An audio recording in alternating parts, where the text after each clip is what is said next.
Mangapathi character. So on location ఎలా ఉంటారు శివాజీ గారు? ఆయన రావడమే మంగపతిలోనే వస్తారు. అదో లాంటి ఇది అంటే టెర్రర్ లో. యా, సో ఆయన చూస్తేనే భయం వేస్తుంది. ఒకే అరుపు అరిస్తే అందరూ ఏమంటారు ఉలుక్కోవాలన్నమాట. సో ఆయన అదే క్యారెక్టర్ లో ఉంటూ వస్తారు. అసలు మాతో కూడా మాట్లాడలేదు ఎప్పుడు, అంటే ఆ సెట్స్ లో ఎప్పుడు మాట్లాడలే. అంటే ఆన్ సెట్స్ లో సార్ దిగడమే ఒక మంగపతి క్యారెక్టర్ లో ఆయనకే ఒక కొత్తగా అనిపించిందంట ఆ క్యారెక్టర్. వేసుకుని ఆ షర్ట్ వేసుకొని బొట్టు పెట్టుకుని ఎంట్రా ఇది నేను డిఫరెంట్ గా ఉన్నాను అనేసి ఆయన క్యారెక్టర్ క్యారవెన్ దిగుతున్నప్పటి నుండి సెట్ లో మళ్ళీ క్యారవెన్ ఎక్కేంత వరకు అదే ఆ మంగపతిలానే ఉండేవాళ్ళు. సో సార్ మెథడ్ యాక్టింగ్ ఏంటంటే మా దగ్గరకు వచ్చినా ఇలా ఇప్పుడు నేను కనిపిస్తే అని అంటారు అంతే. తప్పితే నాతో జస్ట్ ఆన్ సెట్స్ లో. అవునా? ఎందుకంటే సార్ ఆ ఇదిలో ఉండడం వల్లేనేమో సార్ వచ్చినప్పుడు మా ఫేసెస్ లో ఎక్స్ప్రెషన్ కూడా అలా పలికేసింది. ఆ మంగపతి అంటే నిజంగా మంగపతిలానే బిహేవ్ చేశారు. ఇప్పుడు ఎలా బిహేవ్ చేస్తున్నారు? చాలా వెరీ ఫ్రెండ్లీ, చాలా ఫ్రెండ్లీ, చాలా క్యాజువల్ గా మాట్లాడతారు. ఏనానా అంటే సార్ వాళ్ళ అబ్బాయి ఏజ్ నాది కూడా. సో ఏనానా ఏం చేస్తున్నావు ఏంటి అని చాలా బాగా మాట్లాడు. ఆన్ సెట్స్ లో మాత్రమే ఈజ్ మంగపతి అంతే, ఆఫ్ కెమెరా కాదు. Of camera. And Priyadarshi is sweet heart. ఆయన మాట్లాడేవారా అప్పుడు?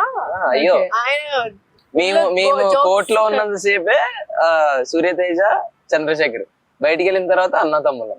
ఇంకేంటన్నా అవునా అన్న ఇక్కడ షవర్మా చాలా బాగుంటది అన్న. అరే లేదు అక్కడ బిర్యానీ తినాలి, అది సూపర్ ఉంటది.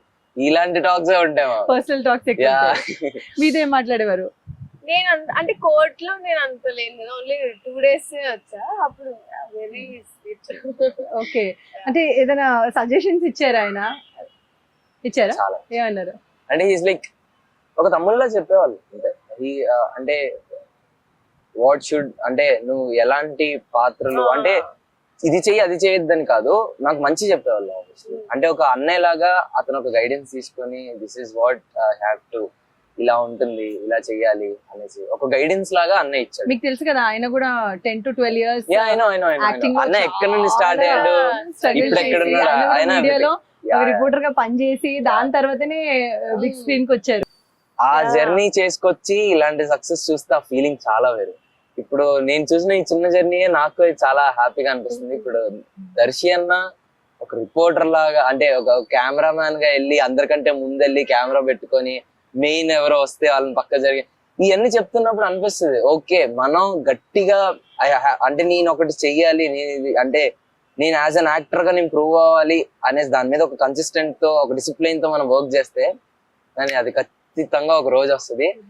ఆ రోజు అంటే అంటే దానికోసం వెయిట్ చేయాలక్క. సో ఆ మనిషి జర్నీ వెరీ ఇన్స్పైరింగ్.